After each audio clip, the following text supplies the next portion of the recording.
Alright. Now we can get the ball rolling here. Now I'm wondering how long this trial is going to take place. Hey, Gatler! What up?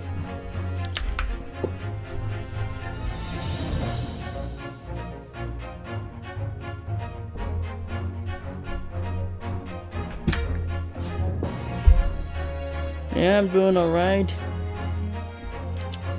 Yeah, just getting through things. And yeah, been working on a bunch of things in the background. Various stuff. Like my D&D setting, managed to get a small note of inspiration. And then there's also, chores and stuff. But yeah, I think, without further ado, we continue. Yes, we continue defending the homeless pickpocket. Yeah, the trials in the Ace Attorney games are the most peak aspect of it. It's definitely more engaging than the investigation phase. Order! Please, let us resume proceedings. Witnesses, you will now retake the stand. Yep, those two crooks.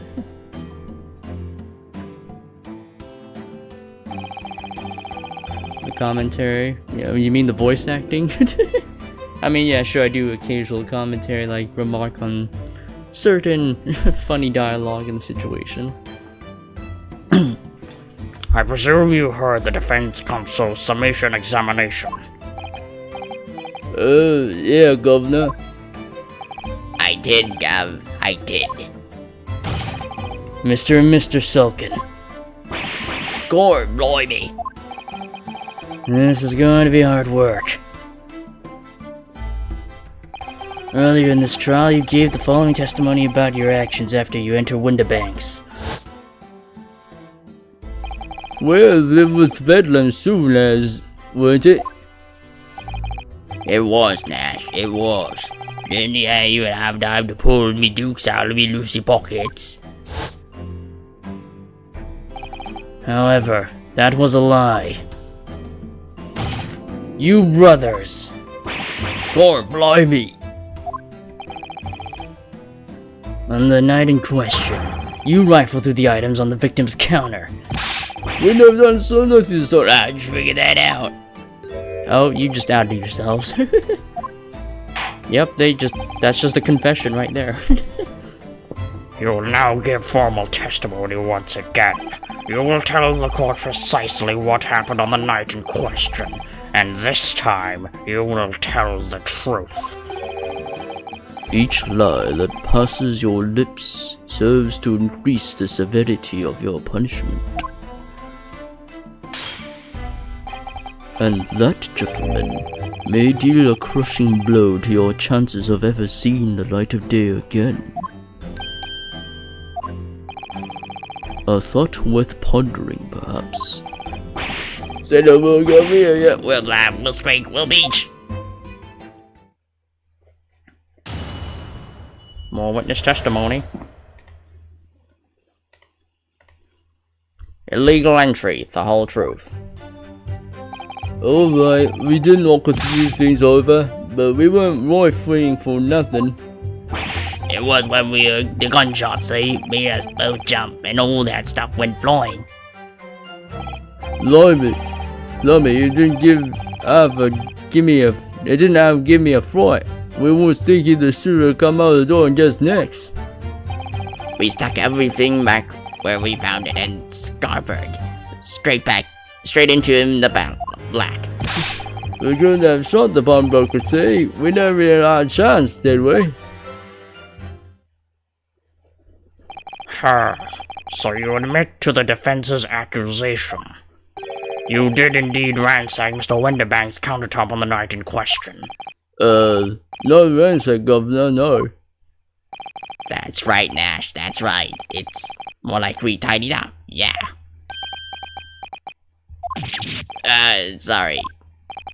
By their own admission, these brothers entered the pawnbrokery under dubious circumstances.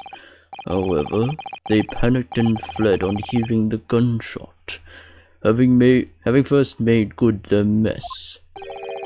The way you said it, we already sound like Ross at all. We don't, Nash, we don't. Can he make us sound a bit more cutthroat? It can't just be coincidence that these men just showed up at Windibank's that night. There's more to their testimony than meets the eye. I'm sure of it.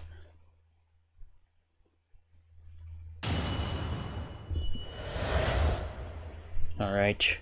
Double check my evidence. Okay, pawnbroker ticket box. La la la, yes. Yeah, cat picture. 13th of February. Well, dates don't seem to matter as of now. And then an account. And then there's the blood sample portfolio. Yeah, that's presumably Herlock Sholmes' blood. There's the brickmaker's blood, and then there's the victim of the case's blood. The manuscript, the McGill case. Yeah, and how McGill did assigned Gina to go to the pawn shop. Today's paper. Yes. What is this? Oh yes, yeah, state secrets being leaked to other countries, autopsy report.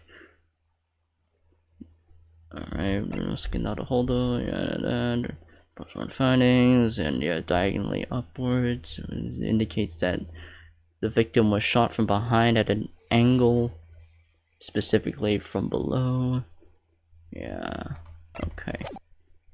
And crime scene photograph, full plan. Windibank's gun. So double check the floor bank. Yeah, that's layout. That's Windibank's gun, which only had a single bullet in there, which was unfortunately used to kill him. And then there's Skulkin Brothers' gun. Photograph of Gina, and then post shooting. The bloody stereoscope, which apparently became the meta for this case, apparently, because it helped us figure out that some stuff on the counter in Mr. Windibank's shop was actually moved. It helps us, I guess, cross-eye ourselves and figure out that stuff, there was a slight shift in things. Alright, here we go. Alright. Hold it! If that's the case, then why didn't you testify to that effect in the first place? Well, you know, we ain't exactly squeaky clean, are we? We ain't, Ash, we ain't. If we admitted to something like that, people would think we was up to no good. Well said, Bingo. Me old China. We only land ourselves in even more trouble.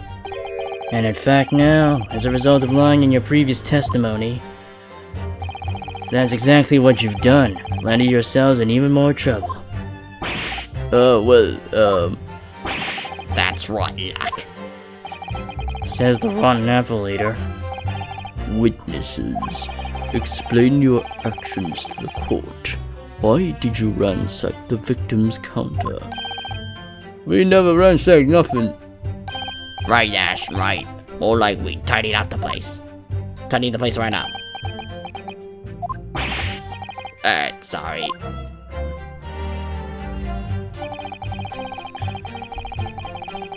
Hold it!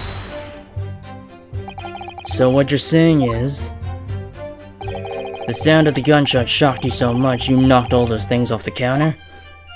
Well, it shocked one of us that much, yeah. This bag of nerds need to learn to keep his shirt on. Look, it was loud alright, blimey. Me dead granny would have woken up at that bang. Big brother screamed like a bloomin' baby and fell over on the counter. He knocked over loads of books, a candlestick, and some skull whatnot.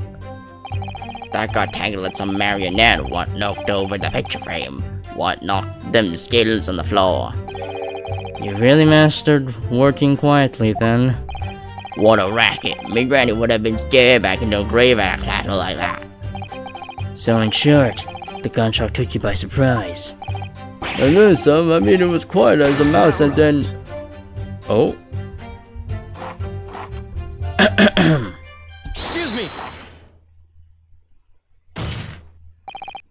Inspector Gregson, do you have something to add?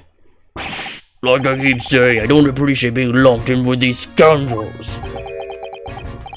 No? Something to add about their testimony? You seem to react just now at what Mr. Skulkin said. Did it make you think of something? It's probably nothing, of course. I wouldn't even bother to mention it. Only, well, the fact is, cases don't get solved if you ignore the little details. How about you just tell us what's on your mind? As you know, we brought these fellas into the yard for questioning that last night.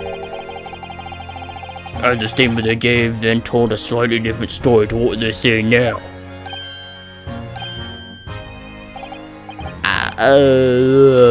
Did it?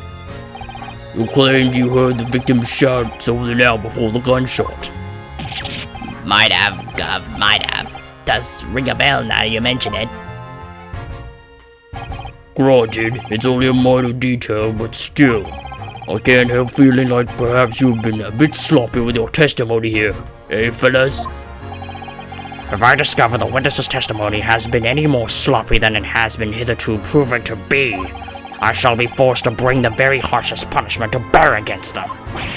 Easy, easy. We'll get it right this time. That's it, yeah. It's all coming back to me now. Then speak. Supplement your testimony with whatever details have miraculously returned to your questionable minds, sirs. Right you are, Gav. Just before the gunshot, we heard a voice yelling out, "Give me that gun." Oh, okay. So in fact, you heard the voice and the gunshot almost simultaneously. We did, Gav, we did.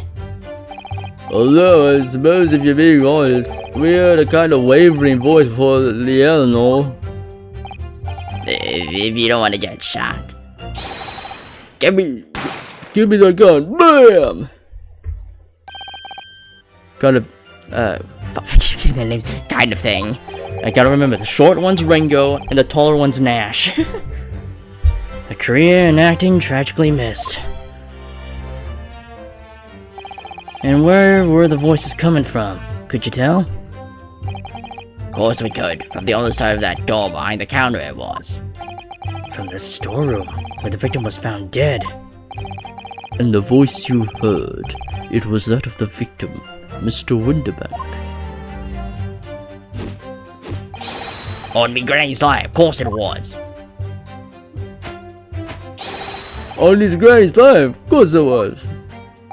So, that would mean that you both knew Mr. Winterback and the sound of his voice? So what? What, Nash, what? Any ideas? Yes, Consul. Indeed it would. No, we didn't know the geezer. I always rather deny it when the bloke and all in the fancy clobbers giving us the evil eye. If you value your lives, you will ensure your testimony is accurate and true. On me granny's life it is. On his granny's life it must be. It's a good job. His good job his granny's dead. To summarize then, immediately after hearing the voice of the victim, you then heard the gunshot, causing you to stumble and upset the items on the counter, scattering them over the shop floor. You make it sound like we're clumsy. Don't forget we tied up after like good little boys. Anyway, the way I see it.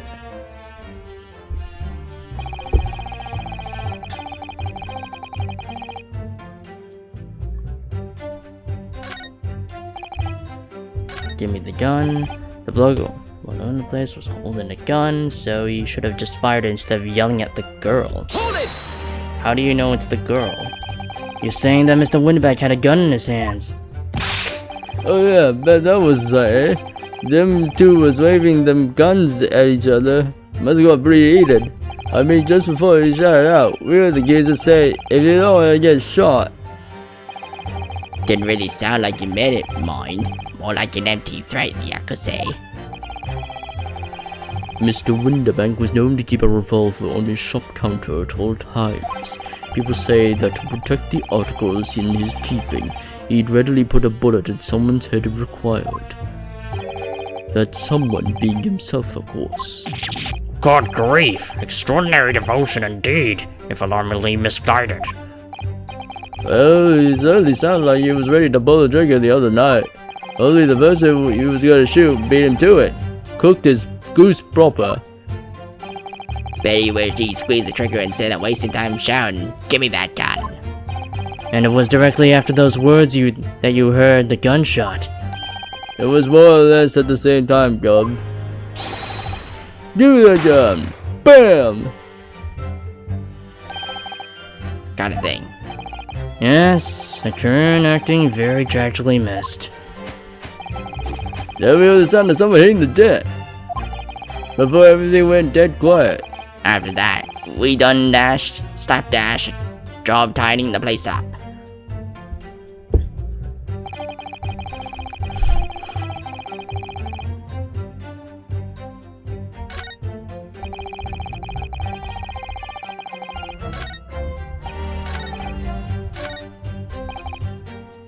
Give me that gun. There's only 2 guns found on the scene. Was there a third one?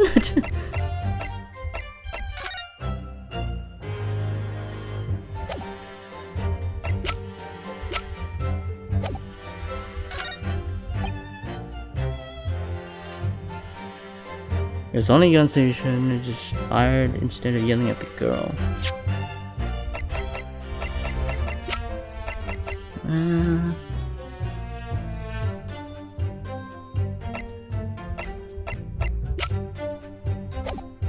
I think I just pressed the other ones first. Hold it! So, you didn't try to open the storeroom door then? No, your life. It went deathly quiet after that, it did. Put the wind right up on me. Right up me. But anyway, the door was locked, or it did. No way that was opening. Yes, of course. It was locked from the inside, or so we've been led to believe.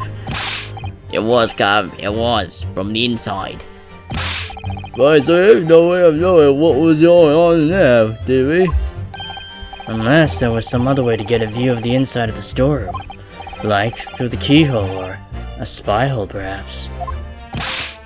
Don't ring no bells. Don't light no lights.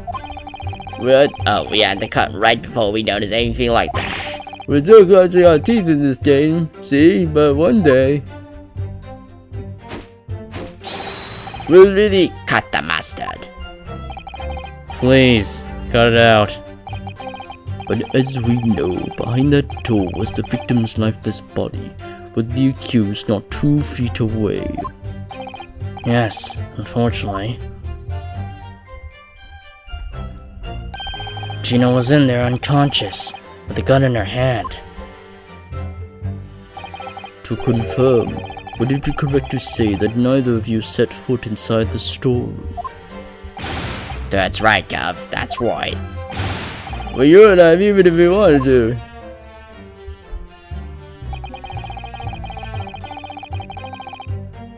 Hold it! Yes, whereupon you fired a shot from your own gun at Mr. Herlock Sholmes. Oh, we was a bit hasty there. We was, Nash, we was. Truth be told, I was already shaking like a leaf when you lot turned up.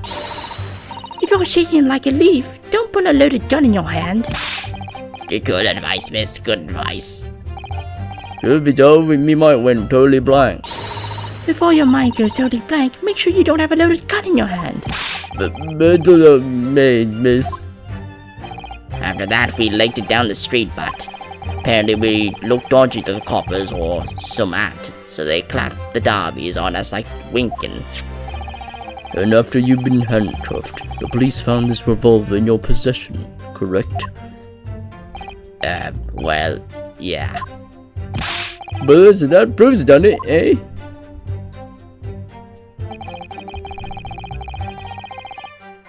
we never had the chance. Okay, this one's a bit more difficult to figure that one out. And why should we believe that?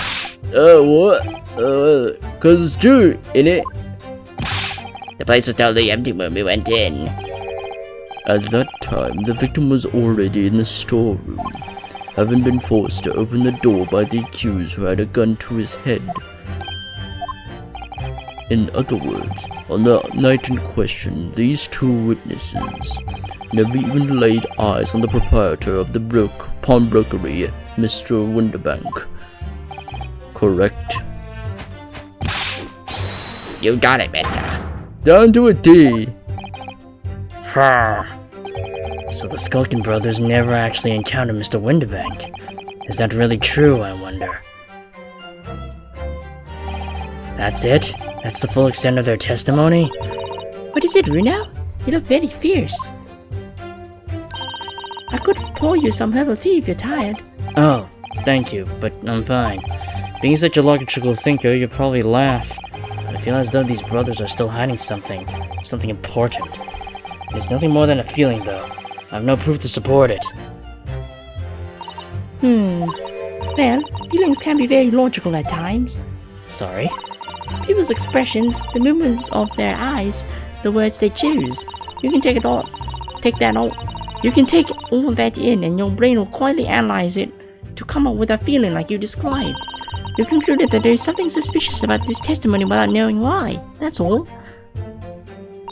I think you should trust in your instincts. Nice. Thank you.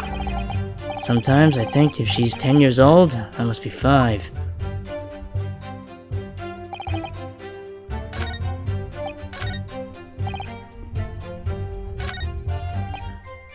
This was specifically added to the testimony, so this might have a contradiction. Give me that gun. Well, yeah, because they would think that Gina's the one who took the gun and shot him. It's only a single round that was fired.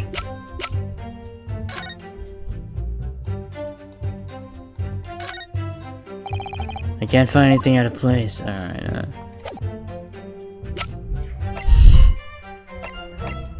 Don't really have any evidence about that.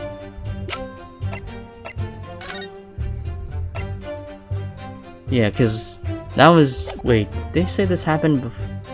No, yeah, it's just before the gunshot, so no contradictions there. From the back. We don't know the exact... Hold on.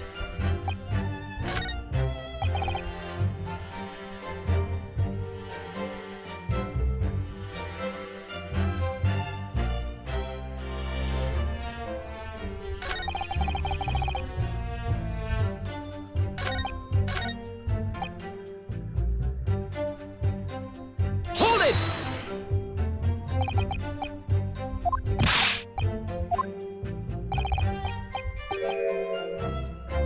A wavering voice will run off.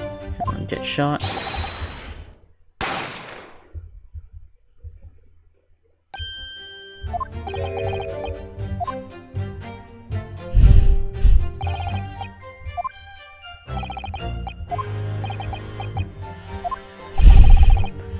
Yeah.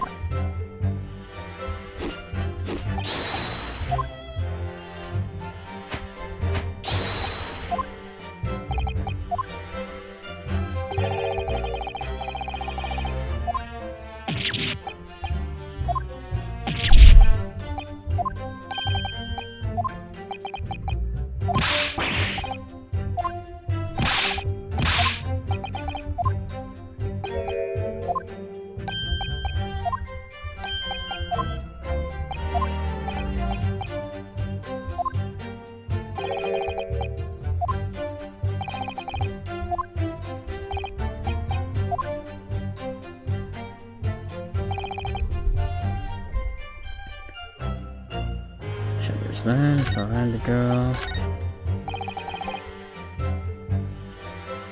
Hold Let it! me press them again.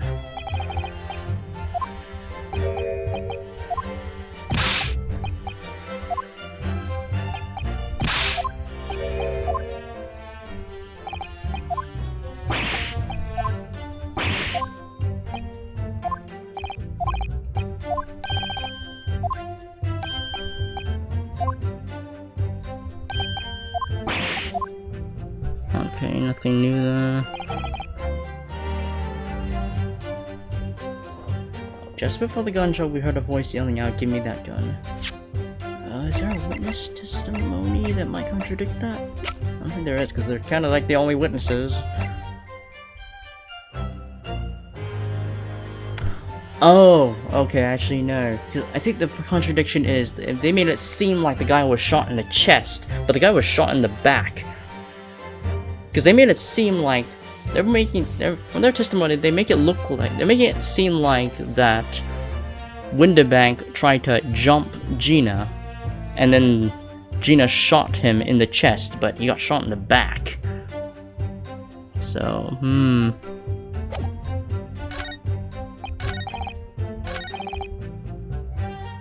Yeah, I think that's the contradiction.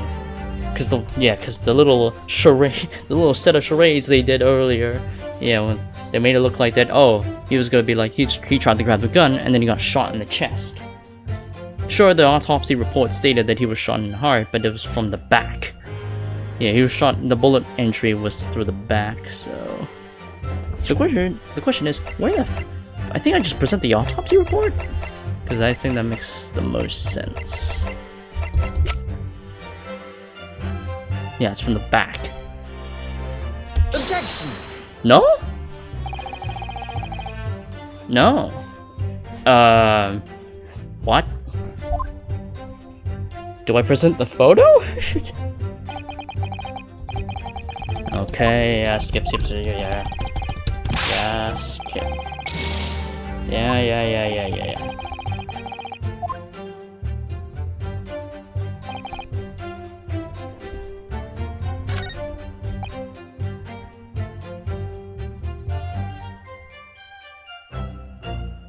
You should have fired instead of yelling at the girl? He was holding the gun? Wait, is this part of the testimony new? Or is, hold on.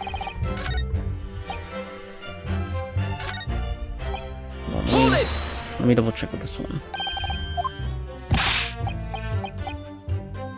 Then 2 was waving them guns at each other.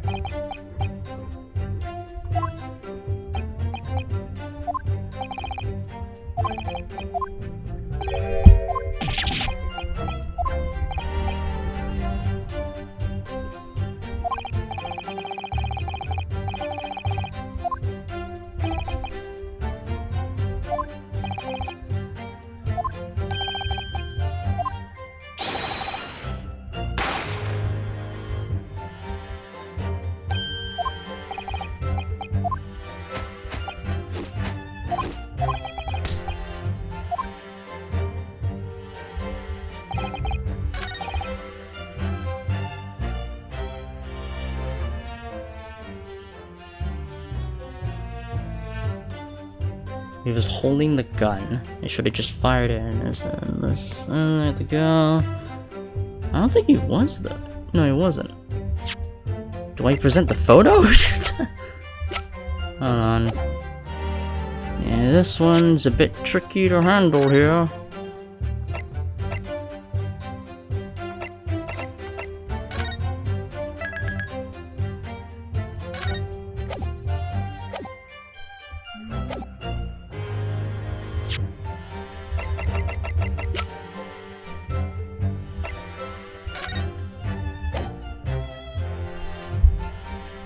The bloke on the place was holding a gun, so you should have fired instead of yelling at the girl? That contradicts with the last one though, because instead of yelling at the girl. Objection! No? Okay. Okay, yeah, just cut the shit.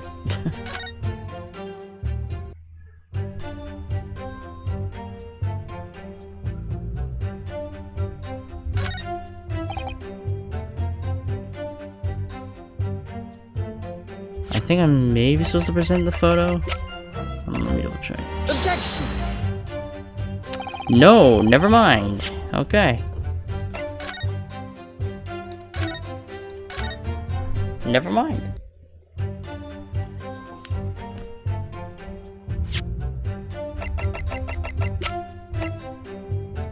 Objection! Okay, I'm supposed to present the photo, not the autopsy report. I feel like presenting the autopsy report would be... Yeah, like, I don't know why.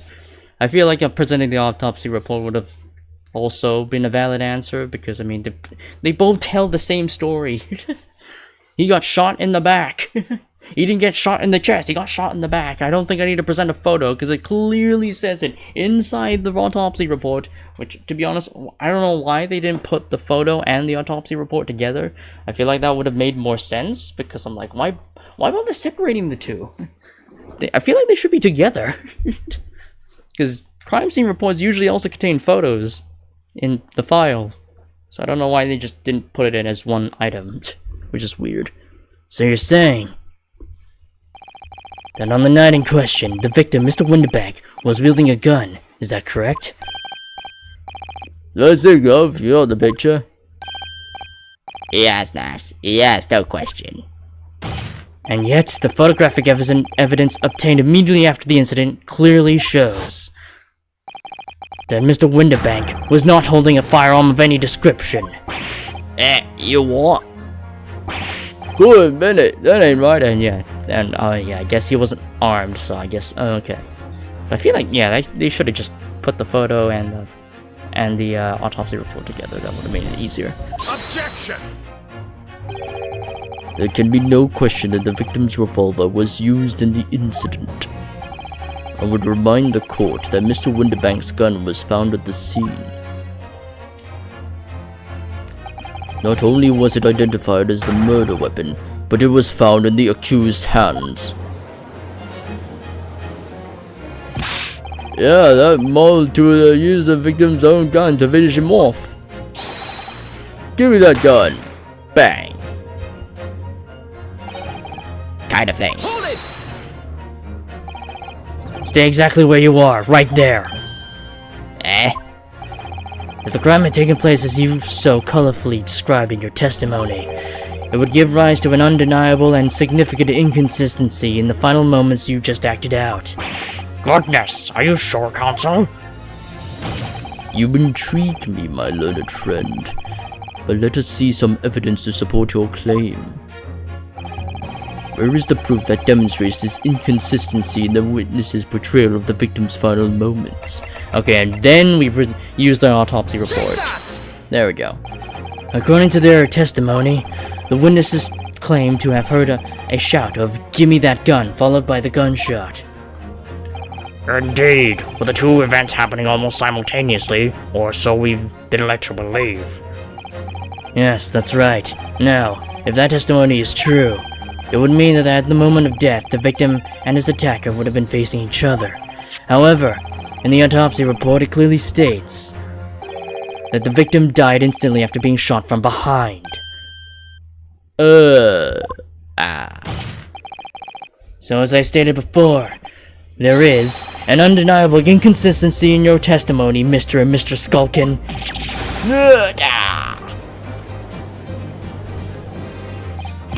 But it's the God's honest truth. It is, Nash, it is. When he was shot that night. The subject was had a gun in his hand, and we saw it with our own bleeding noise. Did I hear you right? Did I hear you right just now? You actually saw Mr. Windibank holding a gun. Something like that might have slipped out. Ladies and gentlemen, you have all just heard the admission by these two witnesses that on the night in question they actually saw with their own eyes the victim wielding a gun, which can only mean that despite their testimony to the contrary, the Skulkin brothers must have encountered the victim in person. Nash,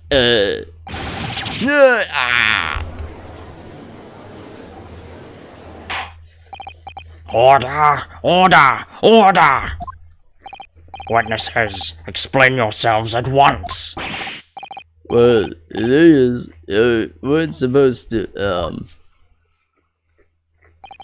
It would seem that my previous warning fell on deaf ears.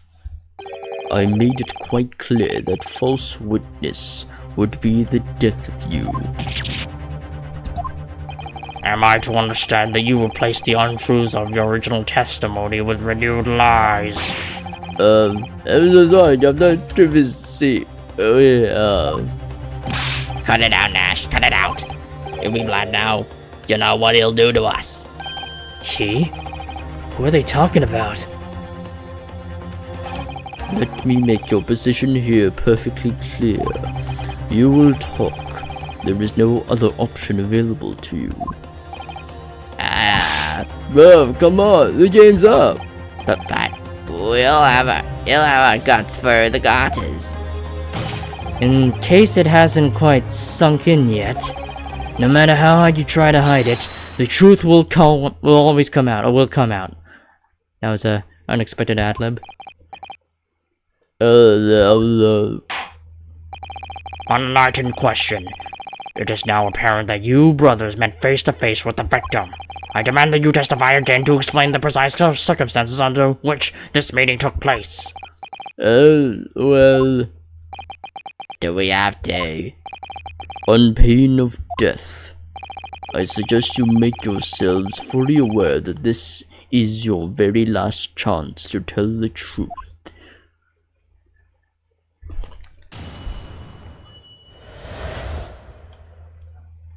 Encounter with the victim. Alright, so we just got inside the gaff and Eve a sigh of relief when the geezer showed his mug. You were like Johnny Balloon and then flew at us like he was possessed. I thought we had it. God knows, geezer, the bloke was strong as an ox. He chucked me over the counter. I pulled me gun on him and then legged it through the door into that back room. We never had nothing to do with killing him. That's what happened, I swear. So now you're telling us that moments before the victim was killed in the storeroom, you in fact encountered him in the main part of the shop. Well, yeah, sorry. Well, we find ourselves at an interesting juncture. This changes matters considerably. But always got me this time. This time, Dash, this time, we ain't got nothing more to hide. Very well. Counsel for the defense, you may proceed with your cross-examination. Yes, my lord. This is it. The moment I've been waiting for. Hey, Zane. Cross-examination. The internet is nasty. Yikes. Alright. Hold it! You DC 6 times in a row? Yikes. When you say geezer, I presume you mean the victim and the proprietor of the shop, Mr. Winterbank. Who else? Sorry, I mean, that's right. We were even a close eye on the entrance to the gaff, obviously. But we never thought no one was gonna come out of the back room like that. The back room being the pawnbrokery storeroom. Yeah, that must have been where he popped up from. Only a place he could have been. So it would seem the victim was already in the storeroom when these brothers entered the premises. Which means Ginny must have been in there at that point as well. But that doesn't make sense, does it? Regina had threatened Mr. Winterbank into the storeroom with her at gunpoint. Then why would he have emerged from the same room all alone when the brothers arrived? Oh, I don't know. Did you see the accused at the time? What? The Molly Tula? The Mole Tula? Go and tell ya. No way, Cobber. We had bigger fish to fry then. I mean, the old geezer just lost it.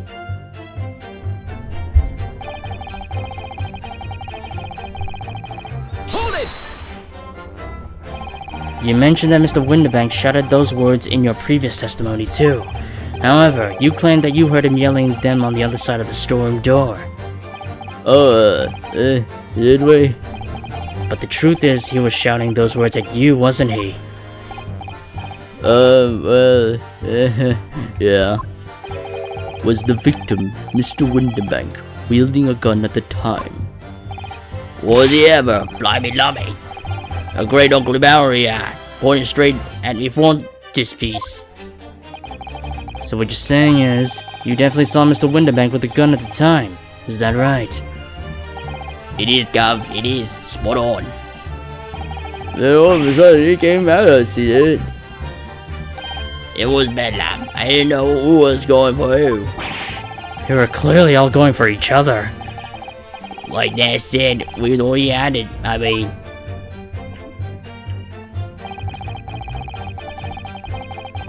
Hold it! Yes, I know that you mentioned the counter in your previous testimony too. well, yeah, of course we did. He knocked over a load of books, a candlestick and some skull whatnot.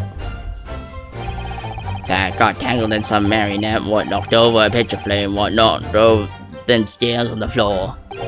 So in fact, it wasn't the sound of a gunshot that shocked you and made you knock those things off the counter. Well, Big Brother here went flying over that counter like a gunshot, I can tell ya. Then the geezer, old geezer pinned him. He did, Nash, he did. If you hadn't been there, the bloke would have flattened me like a bloomin' pancake in seconds. At the time in question, the alarm was raised at the local police station via the secret cable from the pawnbrokery. There is a button under the counter to activate it, which was presumably pressed by the victim. That's right. When the brothers fled the scene and back onto the street, they ran straight into the arriving police, didn't they? Poor Mr. Winterbank. He did everything he could to protect the shop.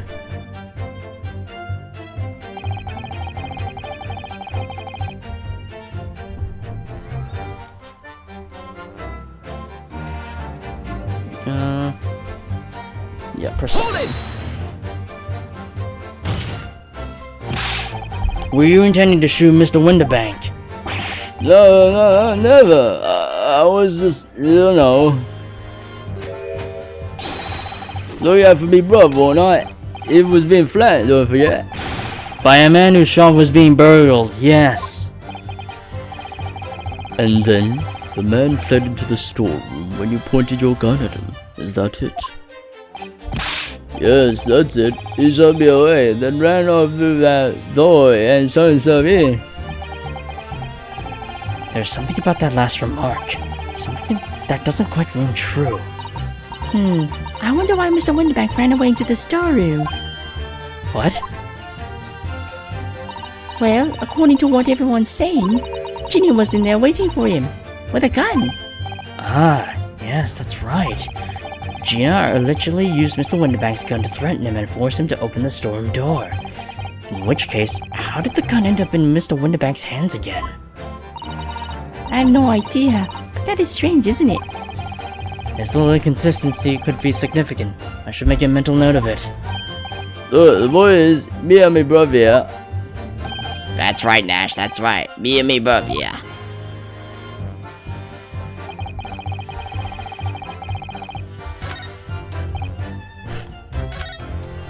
Hold it! You say you had nothing to do with it? Nothing at all. Nothing, Gov, nothing. The old geezer went and shot himself in the back room, did he? Didn't he? No, it was from the inside. We know it was because we tried to open it. But it's a decent door that one. Good and strong. Win by an inch. So in the end, the situation remains unchanged. Inside the storeroom with the pawnbroker, there was only one other person. The sole person who could possibly have shot the victim. The accused, Miss Gina Lestrade. It would appear so.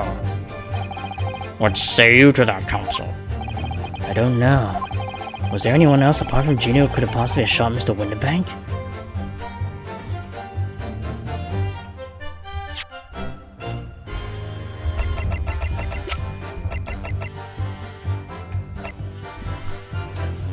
They already traced it back to this gun, so I mean, maybe.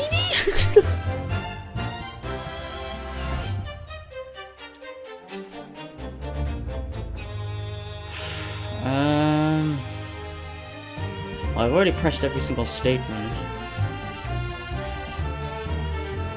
I mean, I would imagine yes, considering that.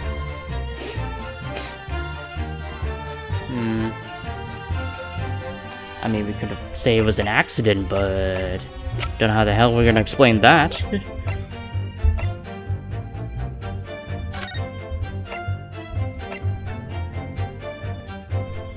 was shot in the back.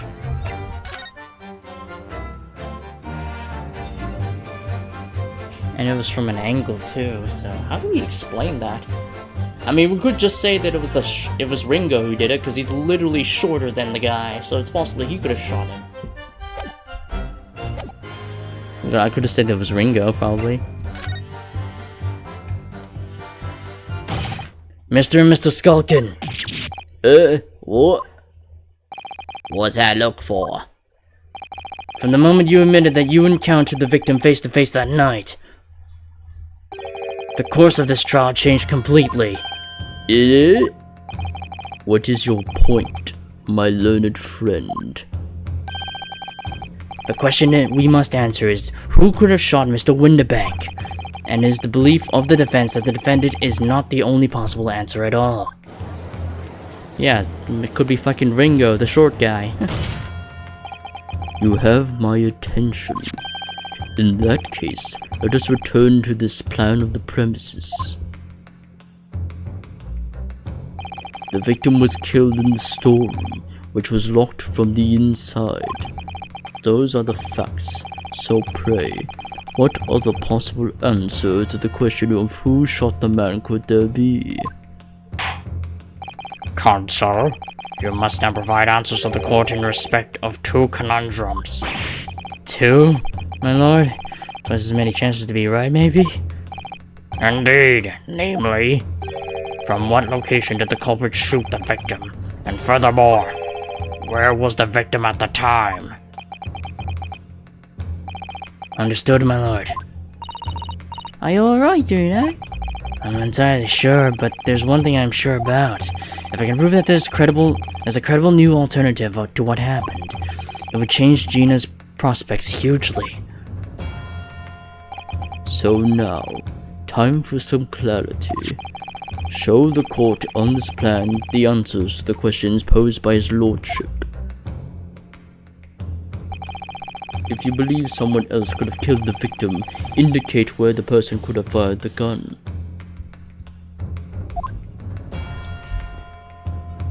I think it was from here? Because, wait, did we even look at the door? Because did the door have a bullet hole, or was it shot to the peephole?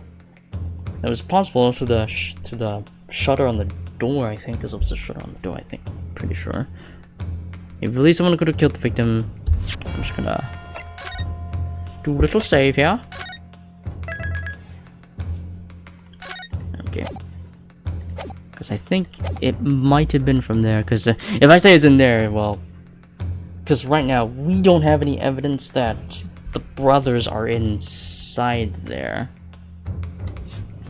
Could have killed the victim, indicate where the person could have fired the gun. Well, given that he was lying like here, with his back facing the door, it's possible.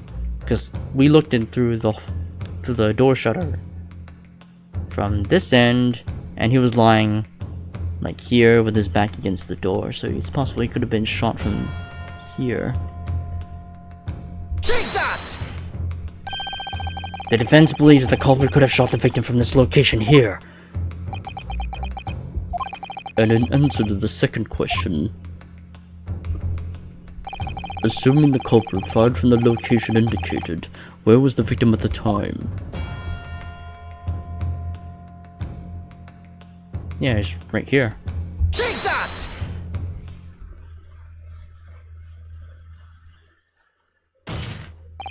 The culprit shot the victim from outside the storeroom. Continue. Mr. Windibank died instantly from a bullet wound in his back. Looking at the stain of the blood on the storeroom floor, it doesn't appear that the body was moved after death, which tells us that he was almost certainly shot while he was in the storeroom. However, the crucial point is, where was the shooter when the fatal bullet was fired? So you are adamant that the shot was fired from outside the storeroom? Well, according to the Skulkin brothers' earlier testimony. I pulled me gun on him and then laid it through the door into the back room. If Mr. Windenbank ran away through the door, we have to assume that the door was open at the time. Ah, okay. Okay, that makes more sense. Yeah, I did not consider that. Ah, It was at precisely that moment when the victim was fleeing for his life that these brothers had the perfect opportunity to shoot the man in the back once he was inside the storeroom. Come to think of it, do you remember what the prosecutor said at the start of the trial? Moving on to the findings of Scotland Yard's coroner. His report states that the bullet entered the body on a rising diagonal trajectory. It means the victim was likely shot by someone significantly shorter in height than himself. So it was Ringo. Because he's the shortest man in the court, aside from Iris. Poor man. Shot while he was running as fast as he could to safety. Ah, of course! He would have been leaning forward as he was running away. Oh, okay. That actually would make sense, yeah. That too. So even if the bullet was fired horizontally, it would still have entered his body on an upward trajectory. So the culprit isn't necessarily someone shorter than Mr. Windenbank. Objection! I'm sure my learned friend can't have forgotten that the storeroom door was found closed and locked from the inside. You claim the victim was shot as he fled into the room. Do you also claim his corpse was dexterous enough to turn the key in the lock? But... What if someone else locked the door? Yeah, I was thinking Gina could have done that, out of fear that these guys might enter the room and could possibly kill her too. I was thinking, yeah, it could be Gina that locked the door. Yes, there is someone else who could have locked the storeroom door. Is that so? very well then, counsel. Present your hypothesis to the court. In the scenario just described, the defense's assertion is that the victim was shot from the outside the storeroom. In which case, who shut and locked the storeroom door from the inside? Gina. Take that! Obviously, the person who locked the door was the only person inside the storeroom at the time. The defendant, Miss Gina Lestrade. Objection! That's absurd. You're suggesting that the accused deliberately engineered the sealed room. For what possible reason? Such actions will only serve to tighten the noose around her neck. I am inclined to agree, I must say. Well, counsel? Yes. That's a tricky one, that, isn't it? Half-baked notions have no place in my courtroom, counsel. Remember that, please. But of course Ginny would have locked the door. It almost goes without saying, doesn't it? It does? Well, if I was Ginny in that situation, I know I would have locked the door as quickly as I could. I mean, those two burglars had just fired a gun in their direction, hadn't they? Yeah, how did you not come up with that now to hold on? Really? Okay. Yeah, because I thought he was gonna bring that up, but he just fumbled. Literally got having your ass saved by a fucking 10-year-old. Oh god damn it, another view bot. Or another spam bot. Oh my god, why did they get rid of the... Okay, hold on. Hold on, I can open the door here.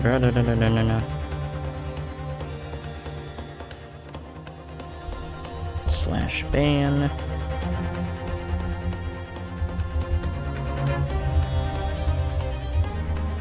There we go. He's gone. Oh yes, obviously. Before the two brothers arrived, Miss Lestrade and Mr. Windenbank were in the storeroom together. Now, I don't know what went on between them at that time, but at some point, Mr. Windenbank must have heard the intruders breaking into his shop and left the storeroom. Intruders, eh? That's us, bruv. If your theory is correct, that would leave the accused alone in the storeroom. Yes, it would. Then, probably only moments later, the victim fled back to the storeroom hoping to escape danger. Hit in the back by the bullet, Mr. Winterback fell to the floor where he was, just inside the storeroom. And what we have to ask ourselves is, what would the defendant have done in that moment? I see where you're going with this. Outside the storeroom was a terrifying killer who had just murdered Mr. Winterbank. As soon as that thought struck Mr. Strahd, she slammed the door shut and locked it, in order to save her own life. Hold it! But I mean, we ain't the ones who done it. We ain't, Gov. We ain't. You gotta believe us. I mean, come on. We never shoot no one. Objection! You shot the detective. That's blatantly untrue. I know for a fact that you would. Because before my own eyes, you shot Mr. Herlock Sholmes. There's only one logical conclusion here. Mr. and Mrs. Skulkin, you brothers had every opportunity to have been the true perpetrators of Mr. Winterbank's murder.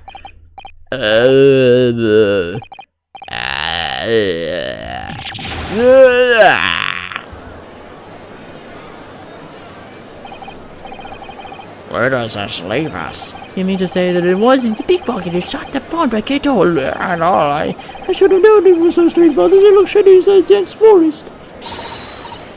That was amazing, Runa. All the members of the jury seem to be firmly on your side now. I know, first time ever, and probably the last. Well, I think you've done it. Surely they'll have to give a verdict of not. An admirable effort, my learned friend. What's this now? He's laughing? You find the situation amusing, Lord Von Zieks? I myself find the defense's argument most persuasive. I dare say, such chicanery is the bread and butter of the street performers in your provincial eastern nation. But such blatantly malicious conjuring tricks amount to nothing more than inexcusable pettifoggery here. What? The hypothesis you put forth so ostensibly, credibly cannot and will not stand. Because you see, it contains a fatal flaw. A fatal flaw? Do you mean to tell me that you're unaware of your logic's failing? I say, Lord Von Zieks, might be an idea to explain this bally conjuring trick or whatever it is to the troops on the ground, The fatal flaw in my learned friend's argument is really simple to understand. Assuming you're not too dim-witted to count bullets. By George, count bullets! Oh dear, yeah, I was also wondering about that too.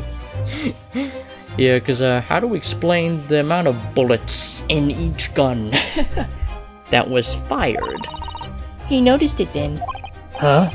What's everyone talking about? Counsel, Yes, sir? tell the court how many bullets were found at the scene of the crime. Two bullets. Correct. The first, that which hit the victim in the back, ending his life. And the second, that which struck the detective, Mr. Herlock Sholmes, on his arrival at the scene. Indeed. The defense presented a picture showing the damage caused by the second bullet earlier in the proceedings. The bullet which injured Mr. Sholmes appears to have passed through his body to strike the calendar. Your lordship's understanding is correct.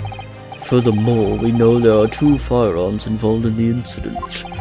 The revolver belonging to the victim, Mr. Winterbank, and the Skulkin brothers' revolver. The evidence shows that a single bullet was fired from each gun. Yes, indeed it does. A single bullet from each. Now then, my learned friend. You yourself told the court only moments ago that these two brothers shot Mr. Herlock Sholmes right before your eyes. Yes, I did. Oh my goodness. I think you'll find. That if the single bullet was fired from the brother's gun hit Mr. Sholmes, it means... Winterberg's not shot by the same gun. Stop. Only one bullet. Stop. Exactly.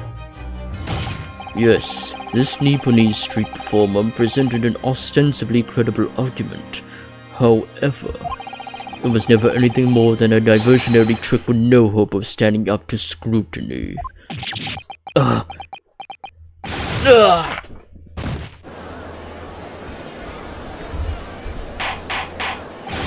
Order! Order! Order!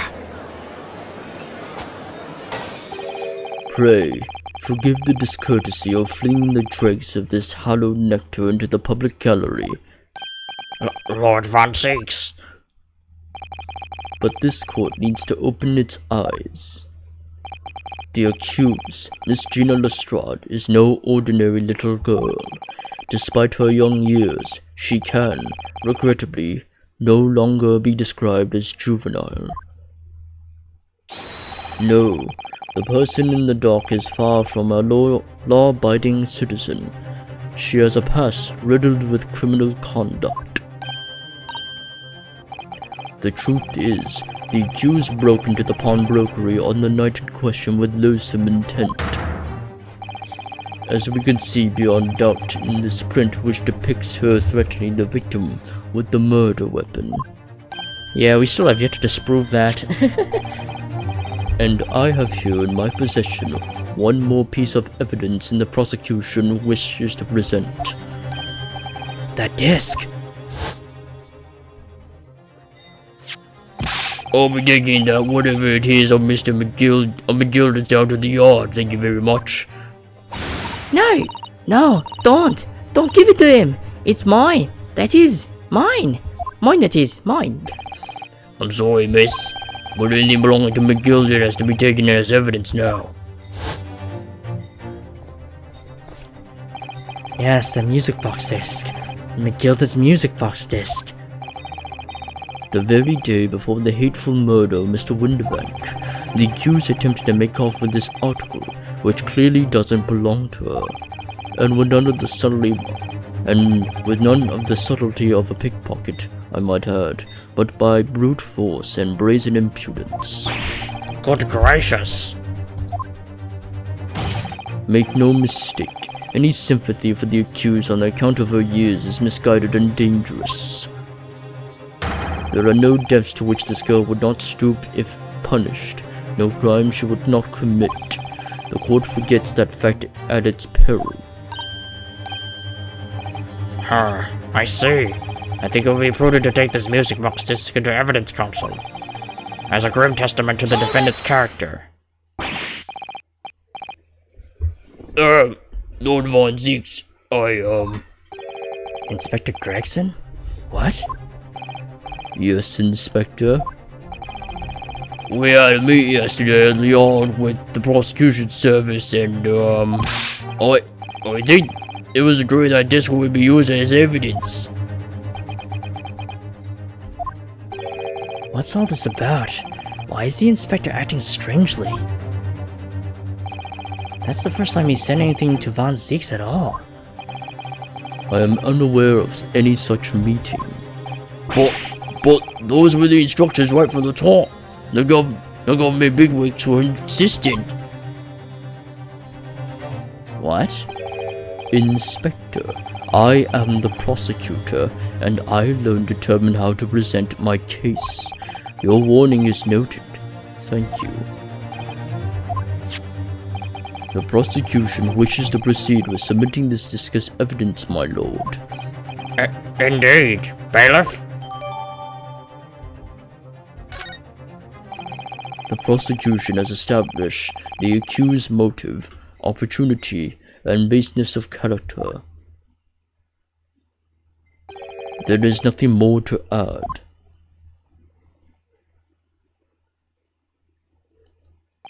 Ladies and gentlemen of the jury, I await your informed decisions and rest my case. Fuck. I don't believe it.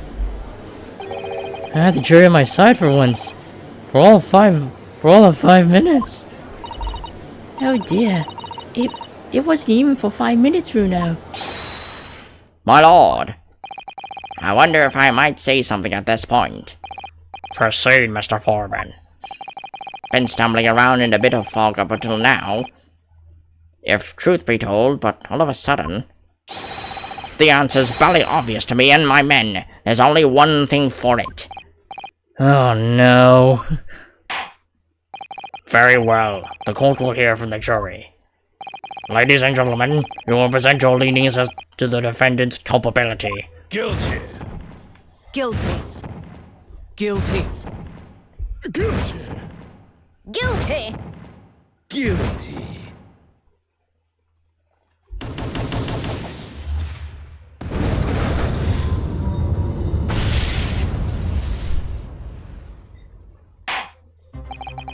We have a consensus among the jury, it seems. When you have eliminated the impossible, No, let me try that again. I think I fucked up on the tongue there. when you have eliminated the impossible, whatever remains must be the truth. That's my line. I wrote that for Hurdy. Ah, how dare you use it against us? Don't worry, Iris. I don't think we're finished yet. Cause we're doing another summation examination. There's still more to this case than we realize. There must be, because there's one thing that I'm absolutely certain of. Gina didn't shoot Mr. Winterbank. That's beyond any doubt. Very well. We will proceed with the second summation examination of the day.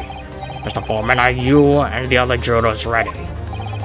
Caradam Squadron is prime and ready for action, sir. Very good. So, ladies and gentlemen of the jury, you'll each explain on what grounds you have now to determine the defendant to be guilty.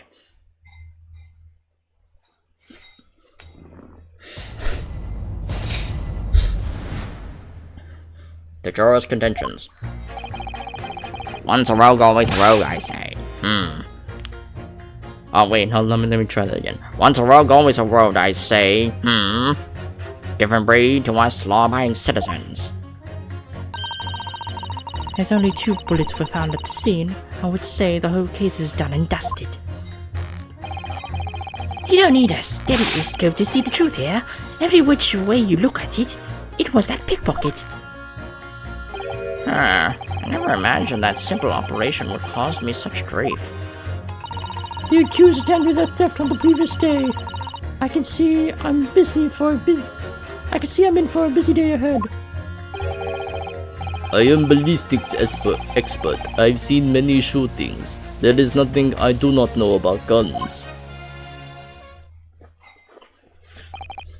It would seem there is little remaining room for doubt. I have to admit, I was rather bowled over by the argument put forward by the chap in black. But when that fell apart like a house of cards, I saw that by jolly well been hoodwinked. Well, no more.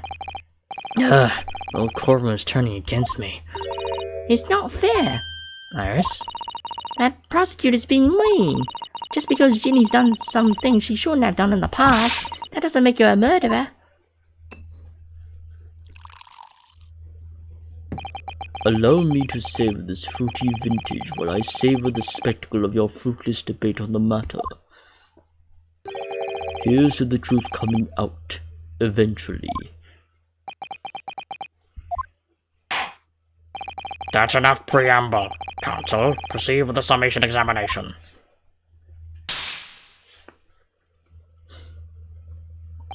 Yes, my lord.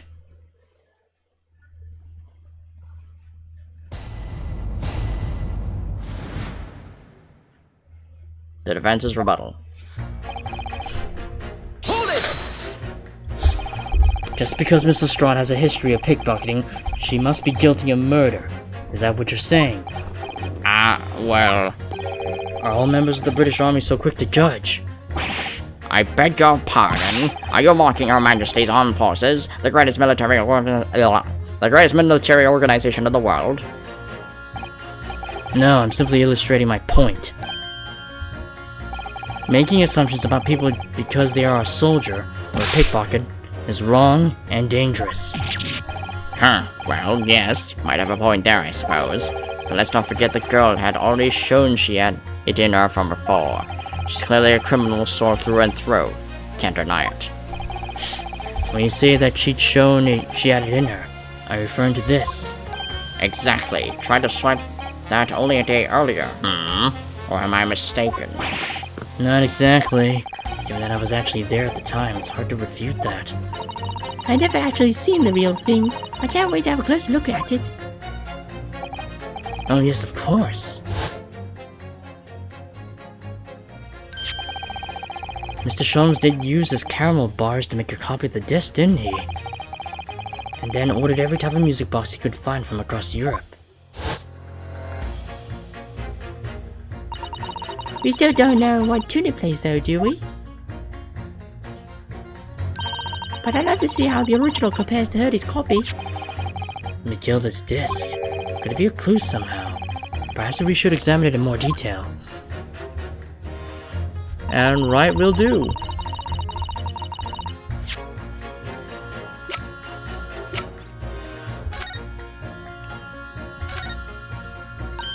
Oh, Bruno, look!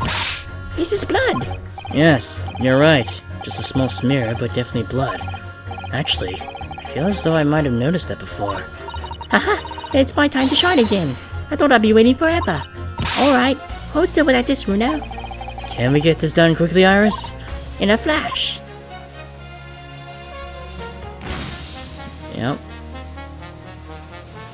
What's the color? Green? Oh! Ooh, a lovely bright shade again. Wait, that color. What is it? It's just that green. It's not the first time we've seen that color, is it? Yeah, we thought Sholmes had green. What the fuck?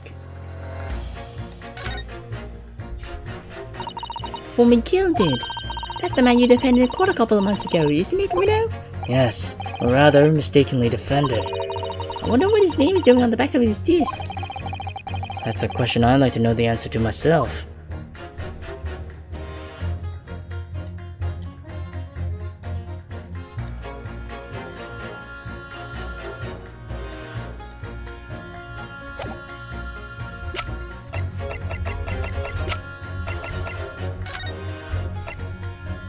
Yeah, why is it's the same as what?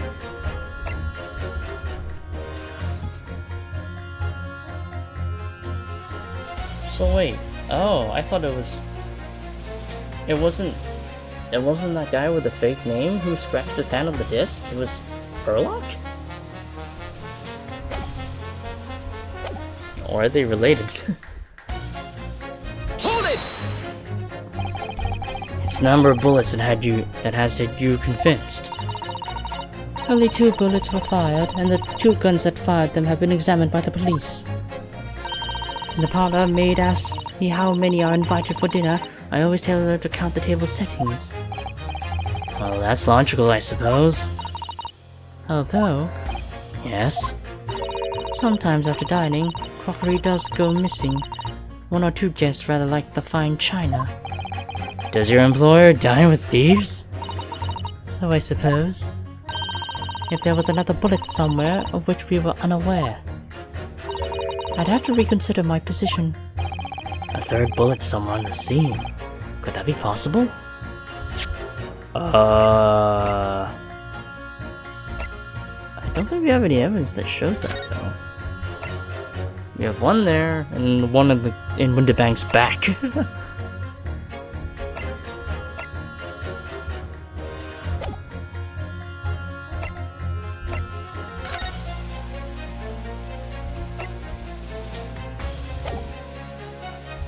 Don't really have any evidence of that, though.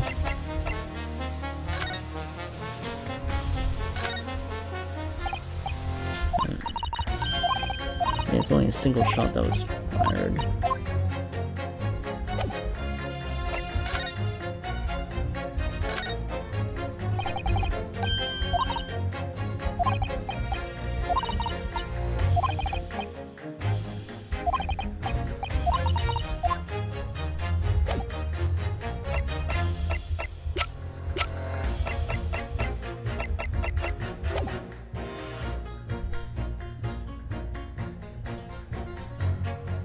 bullet that was... I don't think I can prove it though.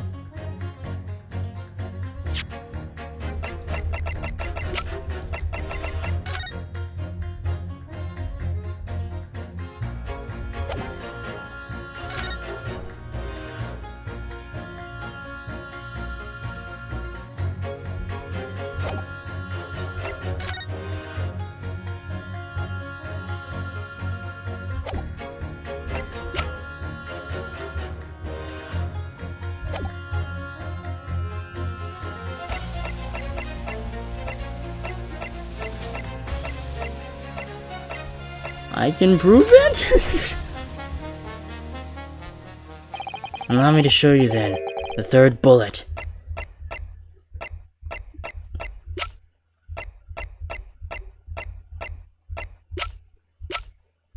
I don't have any evidence of that.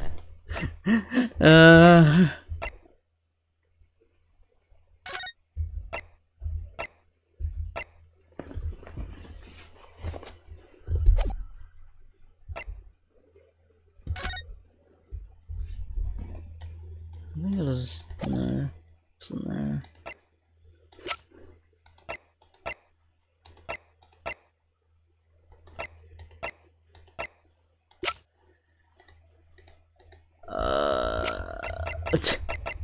I don't have any evidence. Fuck. I walked right into that one.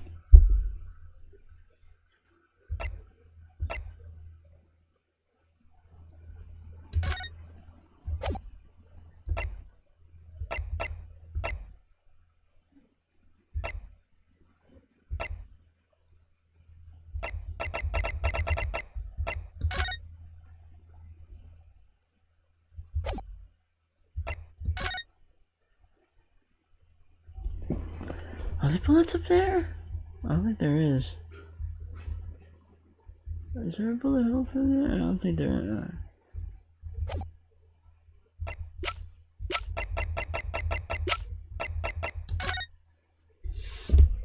Because there was one bullet there.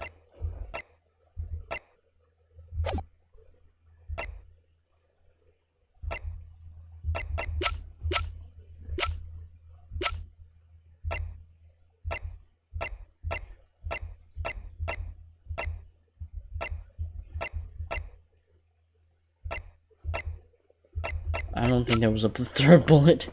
Yeah. I didn't suppose it was fast as a third bullet. It passes for a bullet as much as you pass for a lawyer, my little friend. Coming from you, I'm going to take that as a meaning, not much. In no way does it resemble a bullet, if that helps your understanding of my last remark. Counsel, at the very least I would expect the evidence you present to be of the correct form. And it's a long day. Let's actually try to find this third bullet before we attempt that again, Runo. Yeah, that was on me. Hold it! So if I understood correctly, you need two pictures. A left eye and a slightly different right eye one. Exactly. Then you could see the scene in 3 dimensions, like this. So, if we have 2 bullets, I don't suppose you can see anything useful with them? I think you'll find that no matter how much you squint, the truth of the situation always looks the same here. The only person who could have shot the victim is that girl in the dock. How can you be so sure of that? Think about it. The Skulkin brothers shot the great detective, didn't they? Yes, that's been mentioned once or twice. Well then, surely it's coming into focus now, isn't it? This is a waste of time. I'm not going to change this man's mind anytime soon.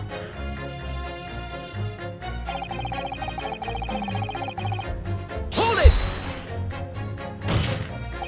Would you please stop muttering about things that have nothing to do with this trial, sir? The defendant's life is on the line here. Huh? Well, the thing is, I couldn't really say that it's nothing to do with this trial, to be honest. Huh? I mean, there's no question that the man was shot, but the bullet has simply vanished from the stomach. What? Stomach? It's quite inexplicable, don't you think? I almost don't want to ask, but this surgery you've been muttering about all this time, you were operating on... What was the fellow's name now? Hurlick? Yeah, he was operating on him, because I made that remark in the last stream. Hurlick? No, Hurlock? No, Hairlock? Herlock Sholmes by any chance? Yes, good lord. It was that Hairlock fellow. What? You're the surgeon that operated on Mr. Sholmes? That's right, using the various latest anesthesia techniques, I might add. It was a fairly major op, I can tell you. This is crazy. Let me see, the fellow was brought in not long after midnight, if I remember correctly. They said he'd been shot by some criminal or other, so I opened him like a shot. But the funny thing is, I went over his insides with a fine-tooth comb and couldn't find the bullet anywhere. So I'm afraid I have to throw up my hands and just stitch the fellow back up. I hate to state the obvious, but Yes? surely that's because the bullet is still at the scene of the shooting. The Council for the Defense is correct. As it clearly shows in this photographic print, the bullet that the Skulkin brothers fired at Mr. Sholmes hit him in the stomach region, then exited his body and then lodged into the shop wall where the calendar was hanging by the door. I think you'll find it's really quite simple if you just consider the problem three-dimensionally. Ha! Who do you think I am, son? Well, juror number 4 is about the best I can do. As soon as I saw the wound to the man's stomach, I flipped him over. Like a pancake? Are you saying that you checked his back? Of course I did, and there wasn't a trace of injury. No sign that the bullet had left the body at all. What? That's the point. The only logical conclusion was that the bullet was still somewhere in the man's innards, which is exactly why I was set about slicing him up. And I'm still none the wiser even now. How many times do I have to say it? Can somebody please explain how it happened? Can someone please solve the mystery? It's almost as much of a mystery as how this jury was put together.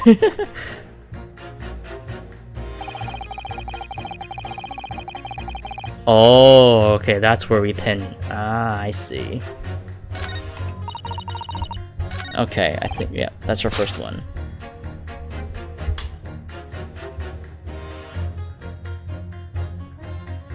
Objection!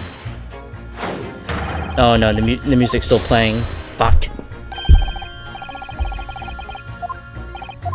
Yeah, no, I jumped the gun.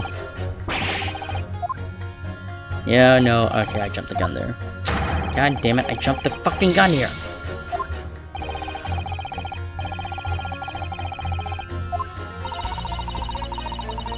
Yeah.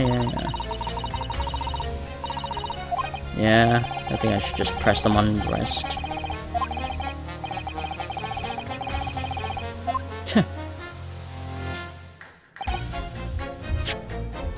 I'll just save just in case. Okay.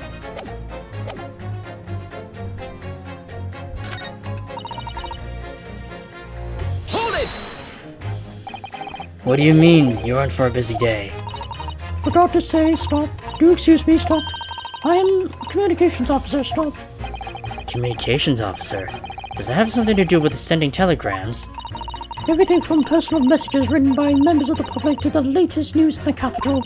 I convert all the messages into Morse code and tap it into the entire world electronically.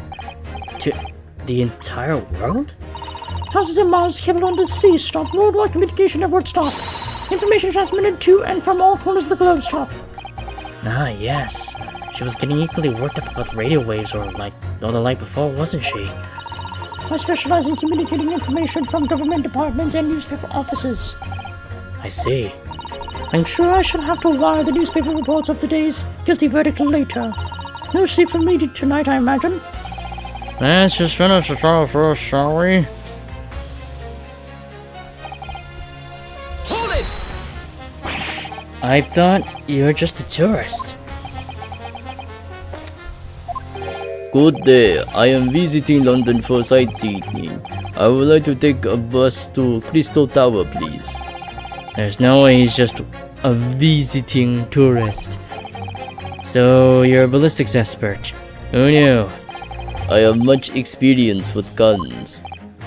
Ah, I have lived through many, how do you say, extreme, violent bath of, no, blood of, Ah, extreme. Violent bloodbaths, perhaps? those extremely violent bloodbaths. English is very difficult tongue. Considering the sort of people you associate with, I'm surprised you still have a tongue. Anyway, if you have questions about bullets and guns, you ask me. There is nothing I do not know. No mystery I cannot solve. He's very confident in his knowledge of guns, that's for sure. But, if possible, please only in the Russian language. He's not very confident in his knowledge of English, though, is he? No, so we should bear it in mind. He's our man if there's a mystery about guns or bullets. Oh, that's when we pit him with the surgeon. Okay. Von Zieks has managed to convince everyone. When you have eliminated the impossible, he said, but he hasn't. If we're going to fight back, we need more material. And we have to fight back. We have to turn this trial around again.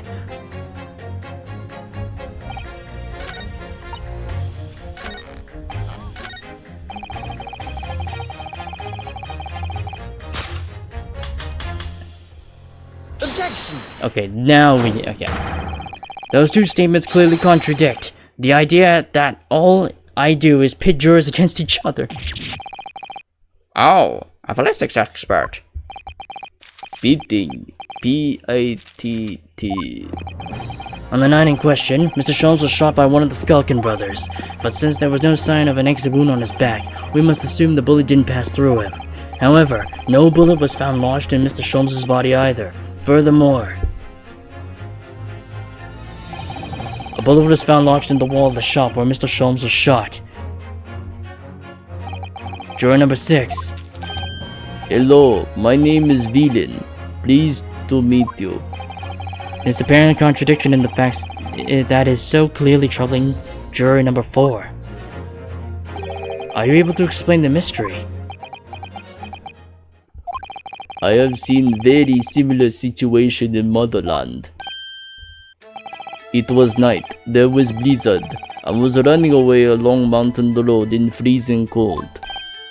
Golly. The snow was piling high on both sides of the road. It was very narrow and dangerous. My pursuers had hunting rifles and they were on dog sleds. Mental note, don't ask too many questions. I was shot from behind and I fell down in snow. And this situation was very similar to what I hear today from doctor. They could not find bullet in my body and no signs of, how do you say, exit wound. Then, where did the bullet go? Then when did the bullet go? Bullet never hit me. Well, if it never hit you, then why you fall down? Bullet hit frozen wall of ice very close to my side. What? One small piece, a very sharp, broke away from lump of ice and pierced my body. It made deep wound that looks like bullet wound. Just like bullet wound. Good gracious. Of course, piece of ice quickly melted inside me, and that is solution to mystery of disappearing bullet.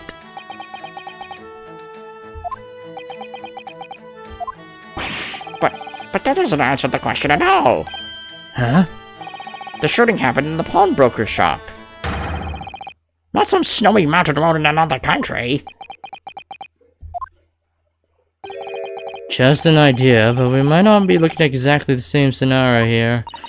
You know, where exactly was Hurley shot again? Well, according to the report, in his stomach, sort of around this area, I think. Well, that's precisely where he always wears a little pouch on his belt. A pouch? Actually, I might have noticed something like that. Yes, a pouch. It's where he keeps 3 glass vials of very dangerous chemicals that he uses in his investigations. What? Really? Doctor, where's the pouch of Mr. Sholmes? Where is the pouch Mr. Sholmes was wearing? Huh? Well, the fellow had nothing like that on his person when he arrived at the hospital as far as I remember. If I may. Lord Von Zieks? While I realize it is forbidden for the prosecution to interject during a summation examination, I should inform the defense that I have the pouch in question in the antechamber outside the courtroom. Sorry? As I understand it, when the police arrived on the scene and found Mr. Sholmes injured, they removed the pouch in order to assess the wound. Ah, thank goodness. I thought I was getting forgetful for a moment. Since then, it has been in my safekeeping along with all other evidence relating to the case. I can personally vouch for the fact that it had been touched since the incident occurred. Very well. While extremely unconventional during a summation examination, I must demand the prosecution presents the item in question with all speed. Bring forth Mr. Herlock Sholmes' pouch. I see. So this is the pouch worn by Mr. Sholmes on the night in question, is it? Look at that. One of the vials is broken, and the leather around it is scorched black. It's almost as if the vial exploded. Exploded? So, that night, the bullet from the Skulkin brothers' gun struck Mr. Sholmes' pouch. And that it was the glass vial exploding that caused the fellow's injury. This bullet did not penetrate victim, but was deflected into wall of shop. Ah, okay. A delightfully complex aroma.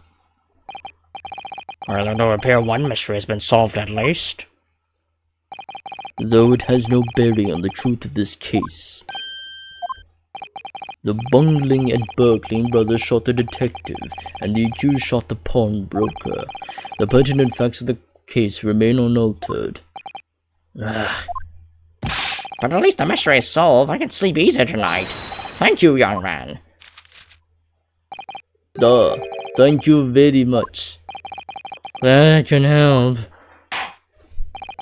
Due to its bearing on the conundrum just solved, the court will sequester this scruffy pouch as evidence.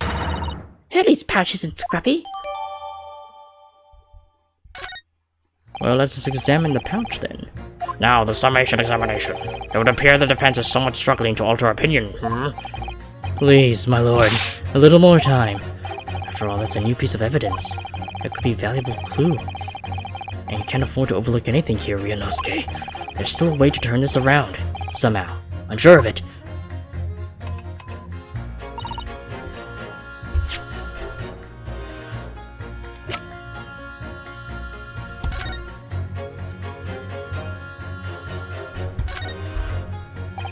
This file has been smashed to pieces. Presumably, this is where the bullet struck. As soon as the bullet hit the chemicals in that foil, there would have been a really big explosion. A big explosion? Well, Hurley's potions and chemicals are amazingly useful for investigation work he does, but they are also quite tricky to handle, safely at least. They are very dangerous. Oh. I'm sure that when this vial broke, the chemical inside would have ignited. Note to self, always walk on the right-hand side of Sholmes in the future. The left is the danger zone.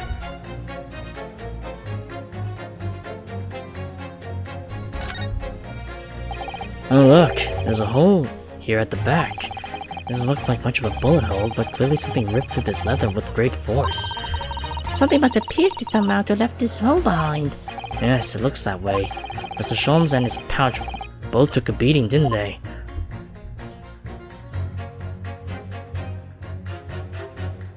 What's that lump on the back?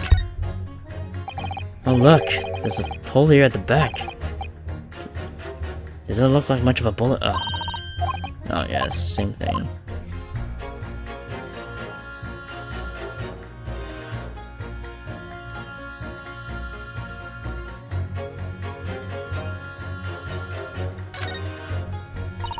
These glass vials are full of Hurley's homemade potions. Homemade? Yes, like fingerprint powder to show where people have touched things, and scent amplifying solution to intensify a smell lingering on an object. That's amazing. All very easy to use. There's just one thing that you have to be careful of. They're all very flammable. Mr. Sholmes is a walking bomb. Either he's passionate about finding out the truth or just oblivious to the dangers.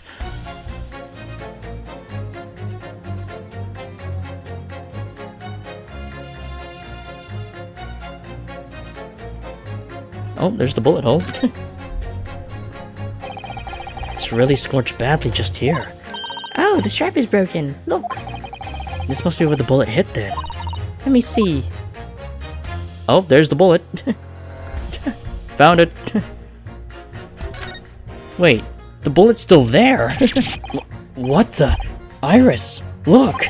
Behind what that broken file was. Do you see it? Ah, that's the Skulkin Brothers bullet. What a stroke of luck that it hit his pouch. This is an amazing discovery. What this means is, there were 3 bullets fired at Windibanks that night. We found exactly what that juror was talking about. The 3rd bullet. Time to press that juror again, I think.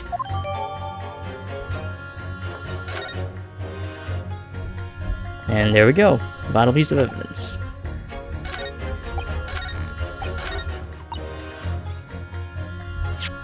Just gonna do a little save here.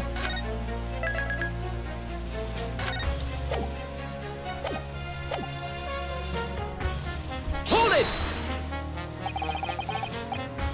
It's the number of bullets that has you convinced. Only 2 bullets were fired, and the 2 guns that fired them have been examined by the police. When the parlor made— oh yeah, same thing as before.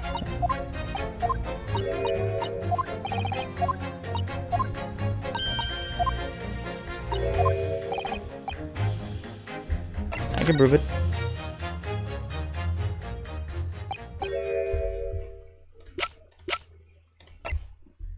Take that! Here it is. We discovered it just now. Yes, on the night in question in Windibank's pawnbrokery, another bullet was fired. Hold it! What is this new trickery, you Nipponese conjurer? Where did you find that bullet? It was lodged inside Mr. Sholmes' pouch. What? His pouch was removed from around Mr. Sholmes' waist before he was taken to hospital, and since then it had been touched by no one. Do you mean to say the shot fired by the Skulkin brothers that night? Yes, as your lordship has surmised, it hit this pouch. But that makes no sense whatsoever. We already know that with the whereabouts of the bullet fired at Mr. Sholmes. It's clearly visible in this photographic print. Ah! 2 guns from the scene had already been submitted into the court record as evidence. Yes, that of Mr. Windibank, and that belonging to the Skulkin brothers. An examination of both guns revealed that only a single bullet had been fired from each. Ah. But that must mean... That's right. We now know that on the night in question, 3 bullets were fired. However, only 2 bullets were fired from guns recovered from the crime scene, and until that uncontrovertible inconsistency is somehow explained, we cannot and must not pass judgment. Ugh. Ugh. Order! Order! Order! While the summation examination remains incomplete, the court has been presented with new facts. Hold on a minute. I'll be right back.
Okay, we're back.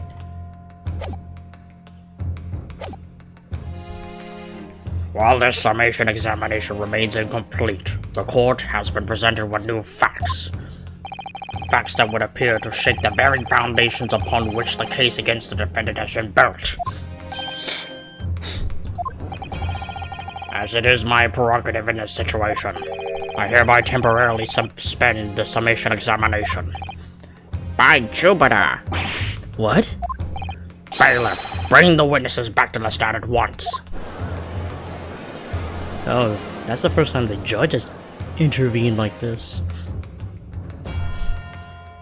Damn, it's that serious. Witnesses, Governor, were you listening to the proceedings while the defense carried out the summation examination? We was, Governor, we was. perhaps we can dispense with the tedious preamble. Simply answer this one question. A third bullet has been identified at the scene of the crime. What do you make of that? Mayor, Gov, I don't make nothing of it here. Is that one of yours? Go blimey, Gov, go blimey. Not a chance. In that case, did you have an accomplice? What? Yeah, Skulker Brothers work alone. It's just the two of us, that's our trademark. How soon we forget, poor Sulky. Only 2 of the bullets from the crime scene originated from the firearms we have in evidence. The third bullet was fired from another gun. Where is it? Lummy, that's an head scratcher. Counsel for the defense. Yes? I should like to hear your thoughts regarding these new developments. The third bullet, and the mysterious missing firearm from whence it came. Thinking back all over the testimony we've heard and all the evidence we've seen, I think I'm starting to form a picture of what really happened that night. My lord, I think it's clear what this third bullet tells us about the Skulkin brothers.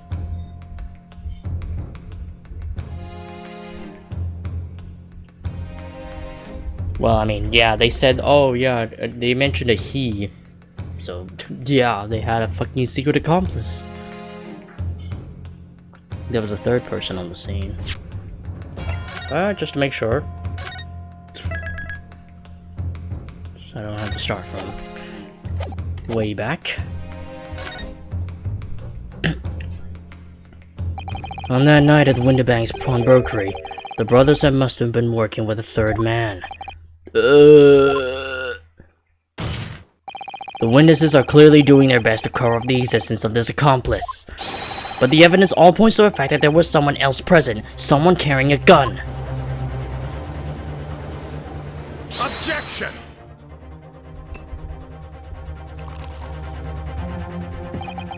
An accomplice, you say?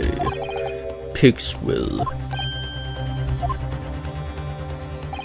These protracted proceedings have already forced us to endure 2 summation examinations. Yet in all that time, there has not been a murmur of a third man. If this apparently wrath-like being exists, the court must be shown hard evidence. Without it, this fantasy will be crushed. Yeah, we have it, the blood sample. The prosecution demands answers on 2 counts. Firstly, proof, evidence that this accomplice was ever at the scene of the crime. And secondly,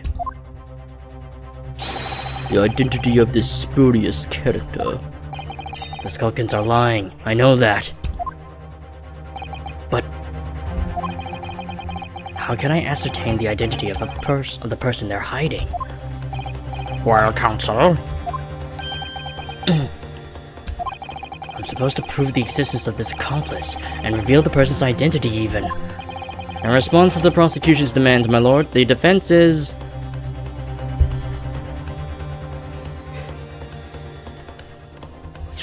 I'm just gonna save.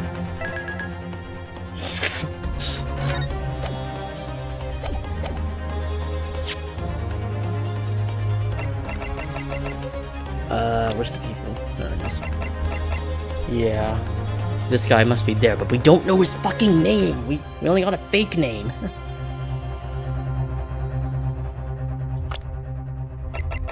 But we do have this. He was definitely shot with a bullet.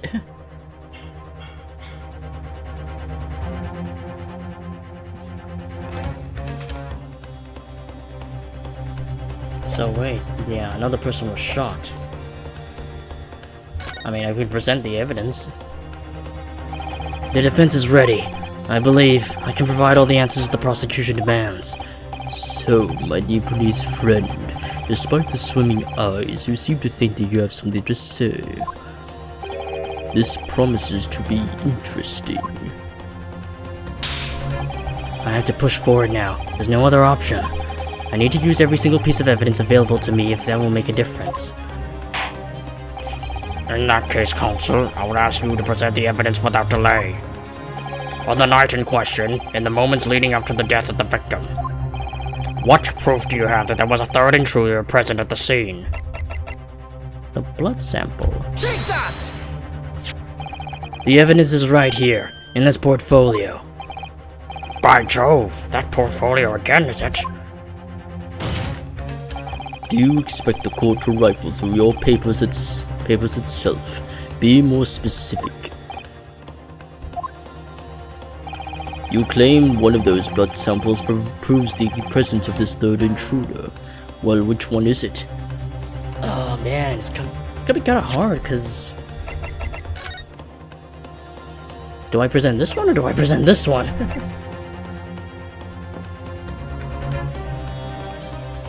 I mean, maybe the shop one? Because it happened in the shop? Probably. It's probably the first one. But just in case.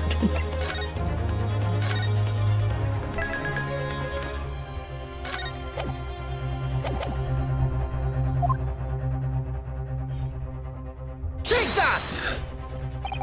What am I looking at here? There appears to be some green paint or such like around the bullet hole in the middle of the calendar. That's a bloodstain, my lord. A bloodstain? Green blood. Curious, even for you. Is the court to understand that the intruder was some unhuman creature? It's something developed by Mr. Herlock Sholmes. By the great detective. New invention, stop. Not yet appeared in stories. Stop. It's this, you see. It doesn't have a name yet, though. The fog sprays a chemical that reacts with the different elements in people's blood to change its color. Different elements of people's blood? Yes, everyone's blood is slightly different, you see, because it's made up of different elements. By seeing what color it changes to, you can tell in a flash whose blood it is. Oh, that brings a whole extra dimension to looking at blood. Talk of blood and courtroom, stop. Very exciting, stop. As an example, this one shows the blood of the victim, Mr. Windibank. Ah, a striking blue. Yes, so you see the green color of this bloodstain on the calendar. It shows that somebody else was shot in the main part of the shop. Now hold fire there, young man. Could be from some unrelated incident, couldn't it? No, it's not unrelated. The date showing on the calendar is the date on which Mr. Windibank was killed. By golly. Therefore, we can assume that whoever was shot on the same day. And whose blood was it? Is it? Well, the Skulkin brothers in the stand don't appear to be suffering from any gunshot injuries. Which means it must be the blood of somebody else. The third intruder, in fact. Objection! Whose identity the court is still waiting to hear. You can't delay this any longer, my learned friend. Who is this alleged third intruder? This little shit. Take that! The man's name is Eggert Benedict. Eggert Benedict? What are you talking about, counsel? He paid a visit to Windibank's pawnbrokery on the afternoon before the incident took place. When the accused attempted to deceive the pawnbroker into releasing this article into her possession. That's right. the man identified by the defense, Mr. Egbert Benedict, then attempted to take an article from the defendant by force. And the police were there. They're reliable witnesses. Broker? Yes, sir? I believe this filthy pocket thief has just redeemed an article from you, no? Yes, The article in question belongs to me. I demand for it to be returned at once. Now that's a lie. What are you trying to pull? Give me back my overcoat, you wastrel. And needless to say, any music box disc too. Inspector Gregson was there at the time, and can attest to what happened. In the end, it was the inspector himself who took the disc. Can you corroborate this account, Inspector? Yes, my lord. That's more or less what happened. And in the interest of being thorough, I asked Winterbank for a print showing the fellow. Taken from one of his red-handed recorder gubbinses. Yes, that's him talking to Mr. Winterbank that morning. And you claim this man is the brother's accomplice? Well, Mr. and Mr. Skulkin, I never seen the use of before in my life. On my life, Gav. On my life. Never seen him. Well, somewhat unsurprisingly, it appears our witnesses disagree with the assertion. I'm sure your lordship recalls my learned Nipponese friend's actual assertion, which was that he could prove the identity of the alleged accomplice. yes, and I can. Then show us the evidence. I agree, we must see proof that the clean-cut gentleman in the photograph is the criminal you say he is. This is the last piece of evidence. I've had a feeling that something has been missing in this trial from the very start, but now I'm going to drag it kicking and screaming into the courtroom. Are you ready to present your answer to the court then, counsel? I swear to God, I have to present the bloody profile again, instead of the disc, because they're two separate pieces of evidence. Oh my God. Yes, my lord, the defense will present evidence now. Proof that the man in the picture in this photograph print, and its photographic print was in fact struck by the third bullet. Do I present the disc or do I present the bullet?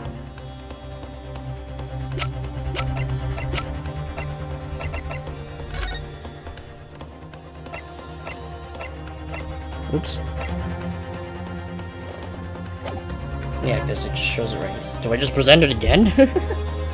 Take that! Yeah, I just present it again. The proof is right here in this portfolio. Good gracious, counsel. Does that portfolio contain the answers to every question posed? I see you share my interest in claret-colored liquids, my Nipponese friend. But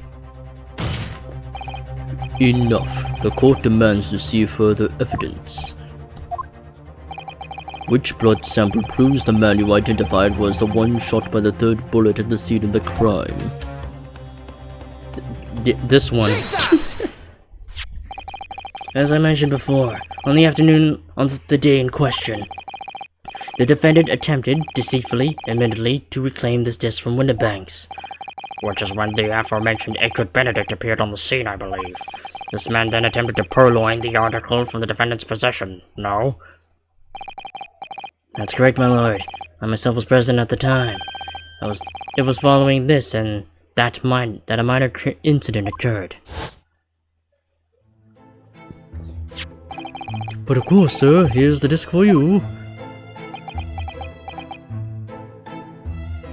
Very well. Then I shall bid you farewell. Say goodbye to style. Wait a minute. That disc is mine. What do you think you're doing, you little tramp? You trod blood, you filthy animal. Being a music box disc, it has countless small but sharp metal protrusions over its surface. Those protrusions cause Mr. Benedict's finger to bleed, and the resulting smear of blood is still visible on the disc now. Goodness, a bloodstain, is it? My assistant and I have just analyzed the blood stain here in this very courtroom. Using my trusty fogger gun. Yes, and we added the results to this portfolio. I say. It's green. It's exactly the same color as the blood around the calendar. The evidence is conclusive. The man calling himself Mr. Edgar Benedict, who was in Winterbanks earlier in the day, is the accomplice who was present at the scene of the crime that same night.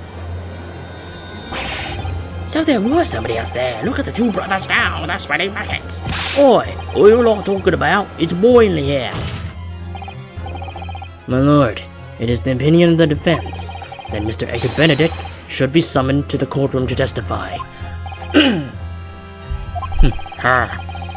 It would certainly seem that we can ill afford to ignore this gentleman's apparent presence. Objection!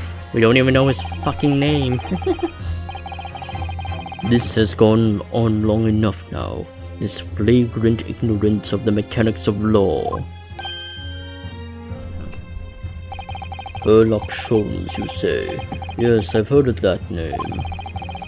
The protagonist in a series of short stories for the vulgar classes, a god of detection or some such.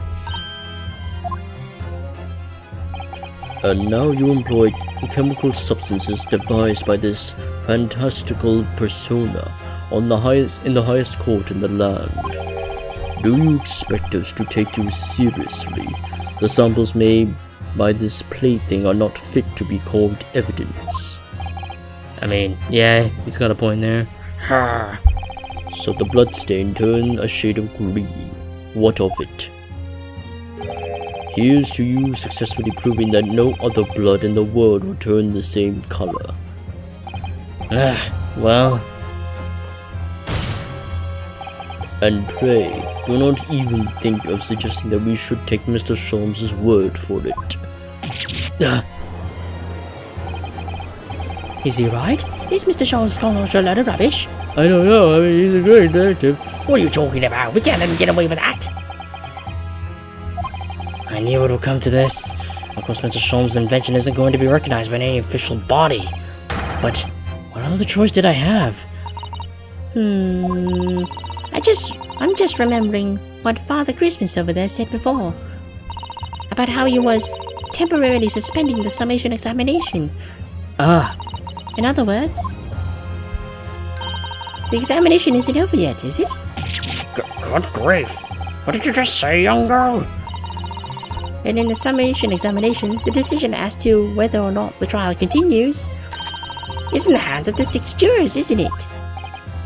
oh shit, she's got him there. So the way I see it, it doesn't matter what certain other people think of Hurley's invention. At least, not for now. Yes, she's right. Young lady, you have quite the devious mind. Maybe it just comes down to one thing. Whether these ladies and gentlemen of the jury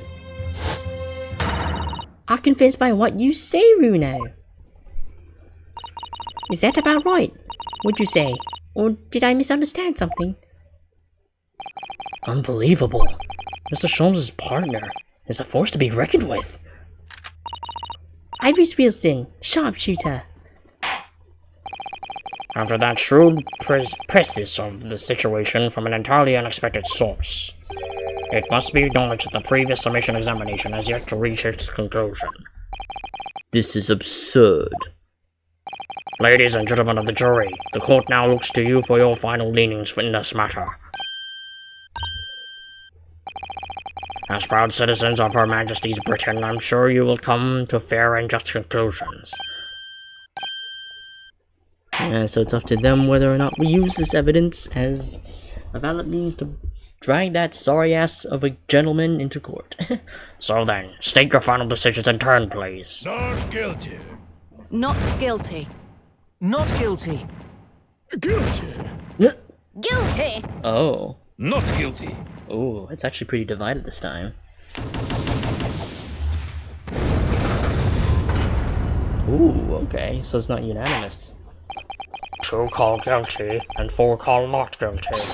Such is the outcome of the summation examination. Objection! My lord, with all due respect, this is an outrage. The prosecution refuses to accept this decision. On what grounds?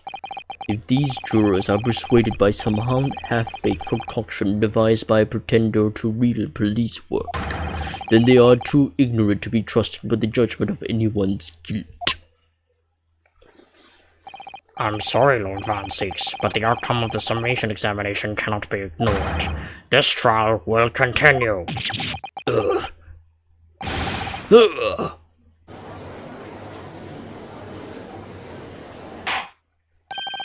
Nevertheless, we find ourselves in a rather awkward situation. The defenses have very reasonably requested the subpoena of a new witness. But sadly, I fear that will be impossible. Yeah, because we don't know the guy's actual name. We just used his fake name. What? The name the gentleman gave for himself, Edward Benedict, is quite clearly false. I don't believe it. Just when I managed to prove the man was there that night. Could I say something? Who was that? Please? Who spoke? It was me, my lord. Juror number 5? What have you to say, madam? If possible. Inspector, Me, ma'am? I wonder if you might show the photographic print to me again, the one in which the gentleman is shown. Oh, right, yes, this one you mean? Oh, Mr. Benedict? Does she know who he is? Yes, there's no doubt in my mind. Juror number 5. You don't mean to say... You know this man? Yes, I know him. What? No. Good gracious! Order! Order! Order! Juror number 5. How on earth?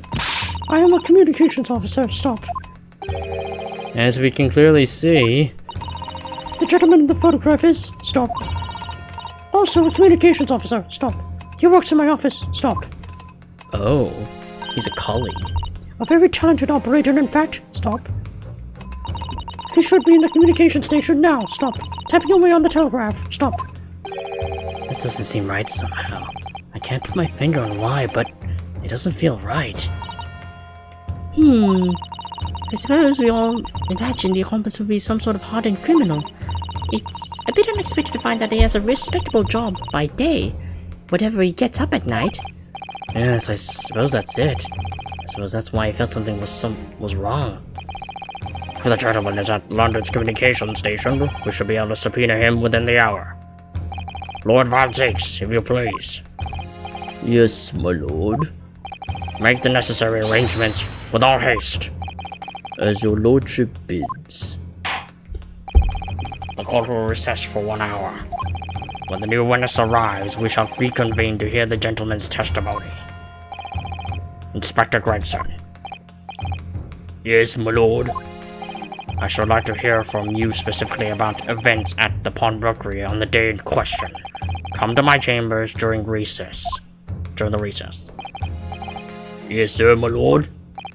Very well. Court is adjourned until 1:40 p.m.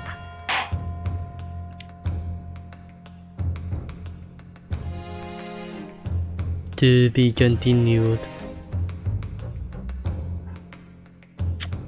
Now the question is, do we continue from here? Definitely save.